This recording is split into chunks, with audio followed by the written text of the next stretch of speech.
তোমরা যদি আল্লাহকে সাহায্য করো তবেই আল্লাহ তোমাদেরকে সাহায্য করবেন। আমরা সবাই ব্যক্তি পূজায় লিপ্ত হয়েছি, দুনিয়া পূজায় লিপ্ত হয়েছি, আমরা সবাই দুনিয়াদারি নিয়ে ব্যস্ত হয়ে গেছি। আর যখন আমাদের ভাইরা মারা যাচ্ছে তখন আমরা মায়া কান্না দেখাচ্ছি। এইসব ভণ্ডামি দিয়ে জিহাদ হবে না, এইসব ভণ্ডামি দিয়ে বাইতুল মুকাদ্দাস বিজয় হবে না। আল্লাহর কাছে ফিরে আসেন, পরিপূর্ণ দ্বীনে দীক্ষিত হন।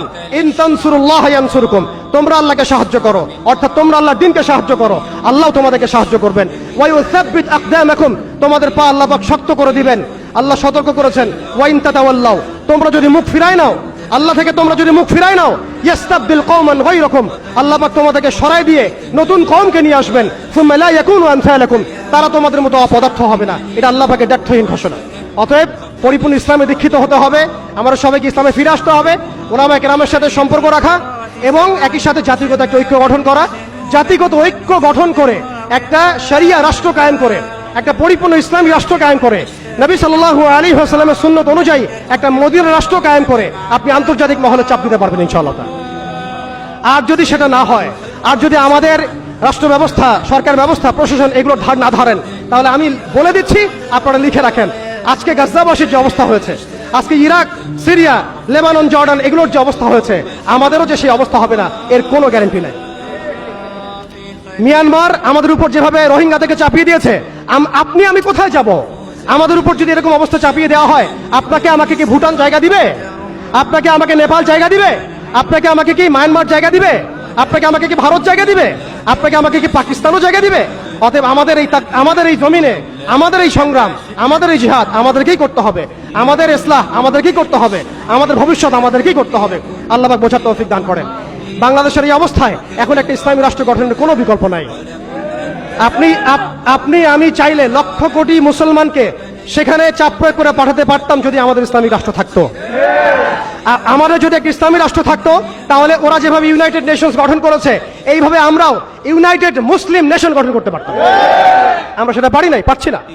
তারা যেভাবে ইউনাইটেড নেশনস গঠন করে সারা বিশ্ব মুসলিমদেরকে চাপ দিচ্ছে, ট্রাম্প কি বলছে আপনারা সবাই দেখছেন, মিডিয়া ভাই সবাই আছেন, স্পষ্ট ঘোষণা দিচ্ছে ওরা এখান থেকে বের হয়ে যাক, আমরা সেখানে বসতি স্থাপন করব।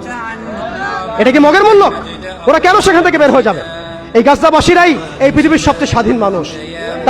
তারা মৃত হয়েও তারা জীবিত, তারা সেখানে বোমের খোরাক হয়েও তারা সেখানে সম্মানিত। ইতিহাস তাদেরকে সম্মানের সাথে স্মরণ রাখবে ইনশাআল্লাহ, এবং জান্নাত এইসব শহীদ ভাইদেরকে দিয়ে ভরে যাবে ইনশাআল্লাহ। হতভাগত আমরা দাসত্বের মধ্যে পড়েছি, মুনাফিকের মধ্যে পড়েছি, আমরা কিছু করতে পারছি না। দুঃখ তো আমাদের, দুর্দশা আমাদের। আমরা কালকে আমাদের মাঠে আল্লাহর সামনে কি জবাব দিব এর ঠিক ঠিকানা আমাদের নাই। এই জন্য আমি শুরুতে বলেছিলাম, ক্ষতির মধ্যে আমরা আছি, তারা নাই। আমরা যে পরিমাণ ক্ষতির মধ্যে আছি সেই পরিমাণ ক্ষতিতে তারা নাই।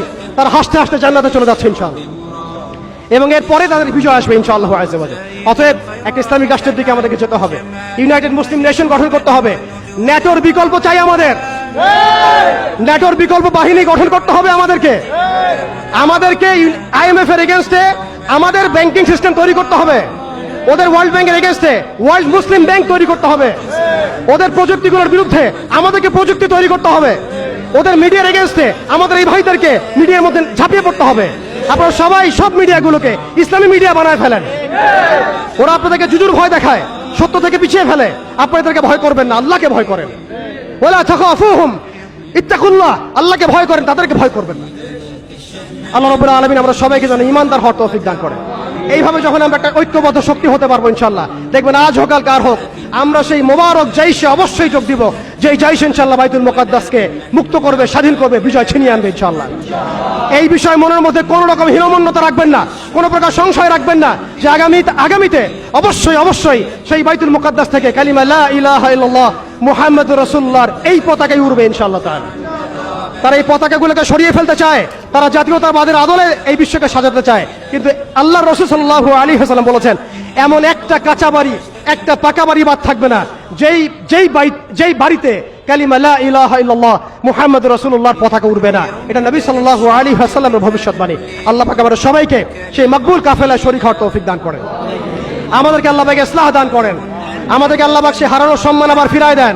আমরা সবাইকে আল্লাহ পাক আবারও সেই ঈমানদীপ্ত প্রজন্ম তৈরি করার তৌফিক দান করেন। আল্লাহ পাক আমাদের সরকারকে শক্তিশালী করেন, একটা ইসলামী রাষ্ট্র গঠন করার তৌফিক দান করেন। আল্লাহ পাক আমাদের সবাইকে প্রযুক্তিগত উন্নয়ন দান করেন, অর্থনৈতিক উন্নয়ন দান করেন, মিডিয়ার উন্নয়ন দান করেন। আল্লাহ পাক আমাদেরকে স্বতন্ত্র ব্যাংকিং সিস্টেম দান করেন, স্বতন্ত্র সামরিক বাহিনী গঠন করার তৌফিক দান করেন। এবং আরেকটা পয়েন্ট হচ্ছে যে আমাদেরকে অস্ত্র শস্ত্রে সুসজ্জিত হতে হবে। জিহাদ একটা বড় বিষয়, আমাদের সবাইকে অস্ত্র শস্ত্র সজ্জিত হতে হবে প্রত্যেক মুসলিম কান্ট্রিকে। আমি এখানে ব্যক্তিগতভাবে বলি নাই, আমি বলেছি প্রত্যেক মুসলিম কান্ট্রিকে সামরিক দিক থেকে এতটা শক্তিশালী হতে হবে যাতে ওরা আমাদেরকে চোখ রাগাতে না পারে, বরং আমরাই এমন ভাবে চোখ রাগাবো যেন ওরা এই বিশ্বের মানচিত্র থেকে মুছে যায়।